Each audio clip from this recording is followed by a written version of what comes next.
తిరుపతి జిల్లా చిట్వెల్లి మండలంలో petrol diesel gas ధరల పెంపుకు నిరసనగా సిపిఐ సిపిఎం ఆధ్వర్యంలో రాస్తారోకో నిర్వహించారు. డాక్టర్ బిఆర్ఎస్ అంబేద్కర్ సర్కిల్ వద్ద రోడ్డును దిగ్బంధించి కేంద్ర ప్రభుత్వానికి వ్యతిరేకంగా నినాదాలు చేశారు. వరుసగా ధరలు పెంచడం వల్ల సామాన్యులు, రైతులు, కార్మికులు తీవ్ర ఇబ్బందులు ఎదుర్కొంటున్నారని ఆగ్రహం వ్యక్తం చేశారు. ఇక పెంచిన ధరలను వెంటనే వెనక్కి తీసుకోవాలని, ఎక్స్చేంజ్ సుంకం వేటంను తగ్గించాలని వామపక్ష నేతలు డిమాండ్ చేశారు. అంబేద్కర్ విగ్రహం సర్కిల్ దగ్గర ఈరోజు రాస్తారోకో నిర్వహించడం జరుగుతున్నది. మేము చెప్తా ఉన్నాం, ఏం ఇష్టం లేదా అంటే ప్రజల రక్తాలు తాగడానికి మీరు పరిపాలన చేస్తారని చెప్పేసి మేము భారత కమ్యూనిస్ట్ పార్టీ సిపిఐగా మేము అడుగుతా ఉన్నాం.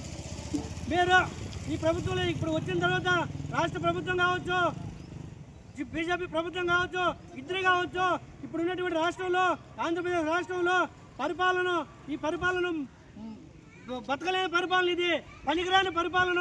ఈ పరిపాలన కనీసం కుక్కలు కూడా చూడనటువంటి పరిపాలనలో ఇప్పుడు పరిపాలన చేస్తూ ఉన్నారు.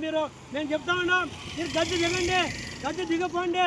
ప్రజలకు గద్దె దిగపోతే ప్రజలు బాగుపడతారని భారత కమ్యూనిస్ట్ పార్టీ సిపిఐగా మేము చెప్తా ఉన్నాం.